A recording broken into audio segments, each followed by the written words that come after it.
You're watching NFL Daily. I'm Harrison Graham. NFL draft guru Tom Downey joining me for today's show.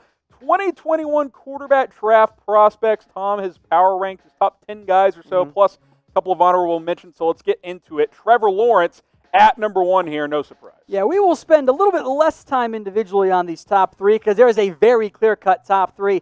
I think it's Trevor Lawrence. You can make arguments on Justin Fields, Trey Lance. We'll talk about those players. But Lawrence has everything you covet in a quarterback. He has the size, he has the arm, he has the accuracy, he has the athleticism as well. Leadership. He has the leadership, as I think we've seen of late.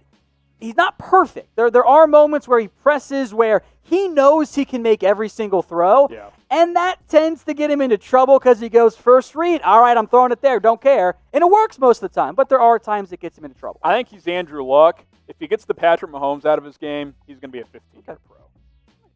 Number 2, we got Justin Fields, the Ohio State quarterback. Really good prospect. I'd like to see him play another year of college football. I think that's one of the bigger weaknesses, quote-unquote, for Justin Fields, is that he's really only had 1 year playing college football. Great year, don't get me wrong, and a common theme again. Got the arm, got the accuracy, great athlete. Size isn't as good as Lawrence, but he's well-built. Most of his issues, I just think, come from limited experience, the processing, the reacting. At times, it can be a bit slow. Did not show up in the stat sheet last year for Ohio State. He and Lawrence take kind of different approaches. Lawrence is drop back, boom, it's out, but he can also extend plays. Fields is drop back and, all right, let's see what's going on. Kind of in that Russell Wilson style at times where he's just like, I'm going to hang out. I'm not going to go for the short one. He's not quite as loosey-goosey as Russ, not quite as that improviser, but more like that than like a Trevor Lawrence. Trey Lance, the North Dakota State quarterback, number 3 on your NFL draft quarterback rankings here. FCS not going to play this fall, it doesn't look like, so that's not in his favor. I don't think there's really that much of a gap between Lawrence and Fields. I know many out there actually have Lance above Fields. Excuse me, I misspoke there. The production last year at North Dakota State was unbelievable. Like 28 touchdowns, 0 interceptions, barely even had to throw the football, which is a concern though. This North Dakota State team, they're so good, they can play 90s Cowboys football if we're going to run the ball and you can't stop us. Yeah, a lot of quarterback power, read option, a lot of that stuff. Kind of what you see Kansas State do in the Big 12, quite frankly, where they just ground and pound you to death, except for they win like every game because they can dominate the line of scrimmage. They're North Dakota State. There's a very common theme among all 3 of these quarterbacks, actually. They've got great arms. They're very accurate. They're athletic as well. Yep. They've had great success. That's why, at least for me, there is a massive difference between these top 3 quarterbacks. And honestly, if you want to put Fields or Lance above Lawrence, I don't hate it that much. I'm still going to go Trevor Lawrence. Same. But all 3 of these guys should be first-round picks. Lance ran the ball a little bit more than Lawrence and Fields did last season. He only had 1 game of more than 25 attempts, which is concerning. But the tape, the film, is incredible for him. He's so good. By the way, if college football is salvaged, can we get Trey Lance into a Power 5 conference? I would like that. Can we see it? It would be a lot of fun. So who is QB1, top QB prospect for you guys heading into 2021? Type 1 for Trevor Lawrence, type 2 for Justin Fields, type 3 for Trey Lance. Let us know. This will be the pinned comment on today's video. You guys can reply right there. Big drop off to number 4, Kyle Trask, the number 4 guy on your list. I like what I saw last year, but the guy's played like 10 games of football in like 5 years. Trask is a really difficult evaluation for me because there are moments. He's got the size when his mechanics are right, and really they're not right enough. I think he has a pretty decent arm. There are flashes of ability. That Florida offense was so much better with him at the helm, but all of his issues, I think, are mostly related to the fact that he hasn't played. He backed up Derek King in high school. This is his first real football playing time since he was like a freshman in high school. It's weird. It's very unusual. The footwork's spotty in the few games I watched last year. He can make the throws, and he's the best quarterback Florida's had in about a decade. Which isn't saying much, and I don't think there's a Joe Burrow this year, and we might not get to see football at all. If there is a Joe Burrow, I think Kyle Trask could be that guy because there's still so much room for him to develop. But these 4 through 10 guys, I got them all as day 3 picks. Order them however you want. I'm not that impressed so far. Now we're breaking down Tom Downey's top quarterback prospects. Do you want a similar video for running backs? If you do, you got to help us out. Share this video. If we get enough shares, I'd say, 30 or more? then we might do a running back prospect. Actually, we will do a running back prospect one if this video gets 30 shares or more. So share the video, hit that icon, share it to Twitter, share it to Facebook. It's very easy. It takes about 10 seconds. Helps us out, and it helps you out because we'll do more videos. We'll go a little faster here as we get toward the bottom. Brock Purdy, number 5. Flawed but interesting prospect. He's accurate over the middle of the field. The problem for Purdy, even especially game to game and at times throw to throw, the inconsistency is not there. Or the consistency, I should say, is not there. He's inconsistent. There's great games. They should have beat Oklahoma. And then there are games against Kansas State where he doesn't look like the guy. A little bit undersized. I don't like the arm all that much. If you put him in more of a West Coast style offense, that short passing game will allow him to use RPOs. I think he could have some success. Maybe there's a breakout year coming for him. I'm not convinced that there is. As of right now, I think he's a backup quarterback, which is why I want to see college football this year, because most of these quarterbacks need another year. I see a lot of Chase Daniel and Brock Purdy. That's fair comp. Similar things in college. Daniel a little better in college, but I think there's a lot of similarities there.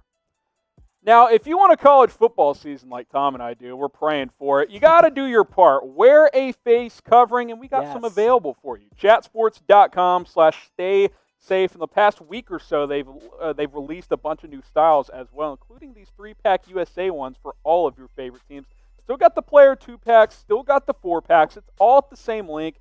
Just go to it, chatsports.com/stay safe. By the way, if it gets cold where you live, you might want to order one of these neck ones. That way you can stay warm when you're walking to work or whatever the case may be. Chatsports.com/stay safe. That link will be in the comments. It'll be in the description. By the way, the solo ones they released are much better than the old solo ones. They've really upgraded. The models are better. Huge upgrade. Go ahead and get in line and order today. Jamie Newman, number 6. I said this before the show, Tom. If there's no college football, I don't know how the hell you evaluate it. Exactly, right? Like this is a player who's a really good athlete, big build, able to run with some power and some quickness. So he's got the size, the athletic ability. The arm is pretty good too. But he is so raw as an actual passer. You see the stats right there, right? Yep. The first 7 games against bad competition, with Sage Surratt, by the way, the receiver, when they went 6-1, completing 67% of his passes, 20-5 touchdown interception ratio. The last 5 games, 2 of which he had less than 85 yards passing, sub 50% completion percentage, 800 yards, a 1-to-1 interception ratio. It's not a coincidence, by the way, that those games happened when they didn't have Sage Surratt. Yep. Like that offense for Wake, because he was with Wake last year, transferred to Georgia. Yep. I get some of the raw skills. I am very underwhelmed by him.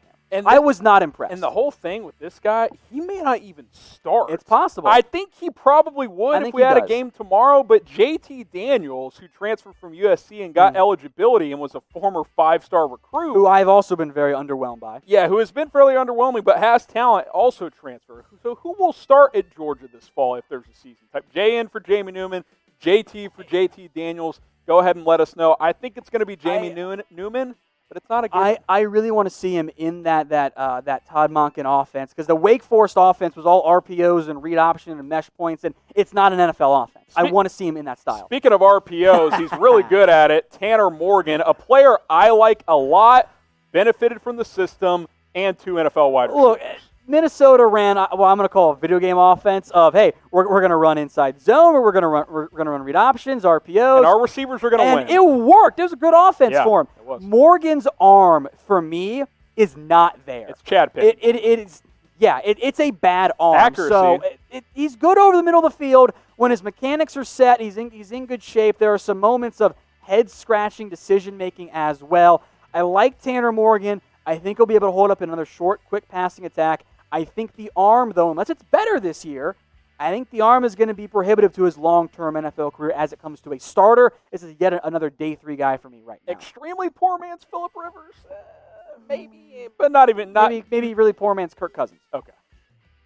How about a couple of former Texas quarterbacks? One who transferred to SMU before last year, and Shane Boucher, and played very well in the air raid system under Sonny Dykes. A couple of prospects here that you're not so high on. Well, I think they can fit some similar molds, right? They could potentially be backup quarterbacks. Now, I like Ellinger more. I think he's tougher. I love his leadership qualities. The pro Ellinger people are going to go, oh, he could be a Dak Prescott or Jalen Hurts, and I think he's more of a Tim Tebow. I don't love him as a passer this past year. Shane Boucher, a little bit more aerial attack for SMU, not as good on the ground. Had some fun with some pretty good receivers for SMU. Yep. The size is also a bit more of a red flag for him than Sam Ehlinger. He's pretty frail, too. He's a thinner guy. He'll have some moments if we do get a season for SMU of putting up some big time. His highlight reel is going to be awesome. I don't think the consistency's there yet, though. So who's the better prospect? SE for Sam Ehlinger, SB for Shane Boucher. Depends on what type of quarterback you want. If you want more of the kind of physical jack-of-all-trades guy, probably going to type SE. If you want a guy who sits in the pocket and throws a good deep ball, Shane Boucher is probably your guy. Go ahead and type SB. Get to another guy here real quick, KJ Costello. The problem with him, the Stanford transfer, his best season was in 2017, 3 years ago. I actually thought he was better in 2018. Okay. There were some, I think, higher highs in 2017, but there was more consistency in 2018. Some of his best throws came in that first year. He's now transferred from Stanford to Mississippi State. Mike Leach, baby. If there's a sleeper, a true sleeper in this class, I wonder if it's Costello.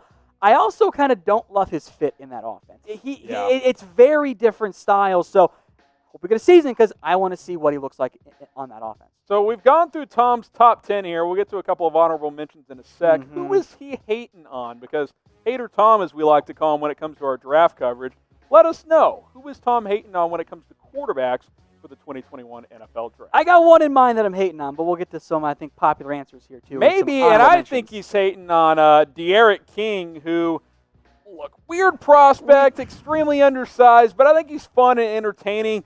Can he be a lesser Lamar Jackson? Look, you can't throw Lamar Jackson out for every undersized athletic quarterback. I'm not convinced De'Aaron King is an NFL quarterback. I think there's a spot for him on an NFL team as like a weapon athlete guy. He's listed at 5'11". The dude's closer to 5'8". Yeah. He's so small, I don't think it can work. Now, he can prove me wrong at Miami. I hope that he does, but I got doubts of him as an actual NFL quarterback. Now, Kellen Mond does have all the physical I'm hating tools. The Texas A&M quarterback, 6'3", 225, strong arm. His problem is he can't throw the ball in the ocean when he's standing on the beach. It is so inaccurate. It's so inconsistent. He's been the same guy for 3 years. If you only watch the Clemson game from 2018, you're like, first-round pick. I can take Kellen Mond's best 10, 15 plays, and you're going to think first-round quarterback. Yes. I can take his 10 to 15 worst UDFA. plays, and you're going, why is this guy on a college D2 team? So the inconsistencies everywhere, so I don't have a whole lot of faith of him right now. A couple of other names, just as we wrap up here, Tom. Jack Cohen, I think a guy down the road could be interesting. Best Wisconsin quarterback they've had in a very long time. I don't think he would come out this year anyway. Wisconsin fans get mad at me when I don't hype him up because they haven't seen a good quarterback in so long. They think he's awesome. Yeah, and Hornibrook wasn't good. Brandon Peters, Ian Book, Charlie Brewer, they're kind of the same. Senior quarterbacks have put up some numbers. Desmond Ridder might be the intriguing guy. He's got some flashes. I also left off a whole bunch of underclassmen. How about the Memphis guy? Brady White, I think, is more of a product than anything else of that Memphis offense, but he might get a shot as a late-round pick. I left off a bunch of underclassmen guys, like a Sean Clifford, for example. I saw several comments on that one on our live show. I don't think those guys come out. If they do, I think Clifford might be at least be in this discussion area.